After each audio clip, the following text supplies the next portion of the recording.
Welcome back. John King is at the Funny Bone this weekend. Thank you very much for joining us. Good to meet you. Thanks for having me. From Akron, Ohio, is that right? Yeah, Akron. Akron, that's not too far away. Did you drive or fly in? I actually drove in. Did you? Yeah, I do fly a lot. I would rather fly because you get there faster. But, you know, sometimes when you get on a flight, I think they take you through some unnecessary stuff. Like, a lot of airports are big, you're dragging your luggage through there, you finally get on your flight, you got your seat back, you got your tray table down, you kind of relax, and then here comes the flight attendant. Hey, you got to put your seat back up, you got to put your tray table up, you got to fasten your seat belt. Then they will go to the front of the airplane, give you a demonstration on how to fasten your seat belt. So the last time I flew, man, I got a little annoyed, so I just told the flight attendant, I said, look, if you want to do us a favor, how about giving us a demonstration on how to land this plane in case our drunk pilot pass out? Now that's information we could use, ain't it? That is, you use some useful information on these flights. Yeah. When you travel like this, do you stay in hotels? Have you ever gotten used to that, the whole life on the road thing? Yeah, I've sort of gotten used to it. When you stand in a nice hotel, you know, it's easy, but sometimes you don't always get a nice hotel. Like I was working down south one time, and I won't mention the name of the state, but the club that I was working at didn't have the budget like the Funny Bone, so they put us up in a little mom and pop motel, which had to be probably the oldest motel in the state that I was at. Okay. But we're not going to name that state. No, we're not going to name that state. But because all the furniture in my room was real wood, and they don't put real wood in hotels and motels anymore. I mean, you know, and everything was wood, including the bathtub. Oh, really? That's right, a man. Wooden bathtub. Everything was a wood, man. And my room key came attached to a pair of pliers. And I actually attended at the desk. I go, sir, what are these pliers for? And he go, oh, that's so you can change the channel on your TV. Then they had the nerve to have over the desk a sign that read, we got a workout room in the basement. So I got up one morning and went downstairs to work out. They had me washing towels and folding sheets. That kind of workout. And that's not how you treat people from out of town, though, no. Do you ever drive to your jobs? Do you, sometimes? Yeah, I drive.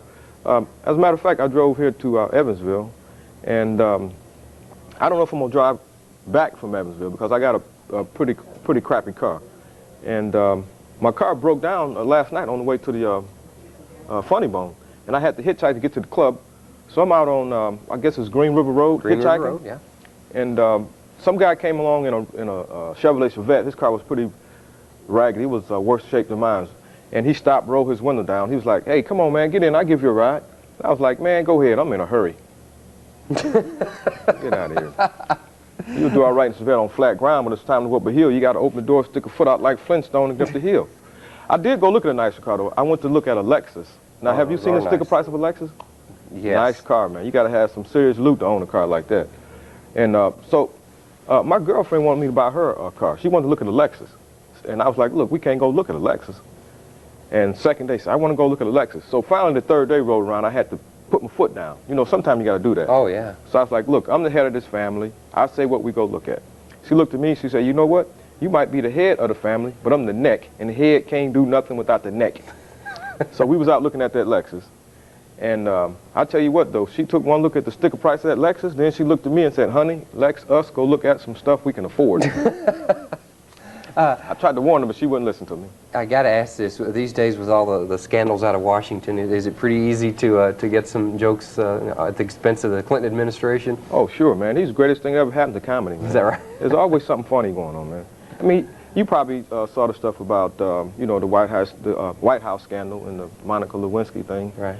And, you know, I think, you know, in spite of all that, Clinton's probably doing a pretty good job at running the country, but I think it's time for new leadership. He's been in there 2 terms. I think I'm going to run for president next election. You are? You're going to run? I think I am. But you know what? I'm not going to run under the Democratic Party or the Republican Party. I'm going to start a brand new political party. It's going to be called the Cocktail Party. That's right, the Cocktail Party. Now, probably have some good membership. I'm going to have a different kind of cabinet, too. I'm going to have a liquor cabinet. You're going to get some votes. John King playing at the Funny Bone. There's a number for ticket information, 471-7171. Kendra rejoins us now. I don't know if you could hear any of the jokes or not, but her earpiece has been messed up. But you missed a pretty good act. And how's it out there at the pool party? Yes, it is a pool party. As a matter of fact, an aerobics or a water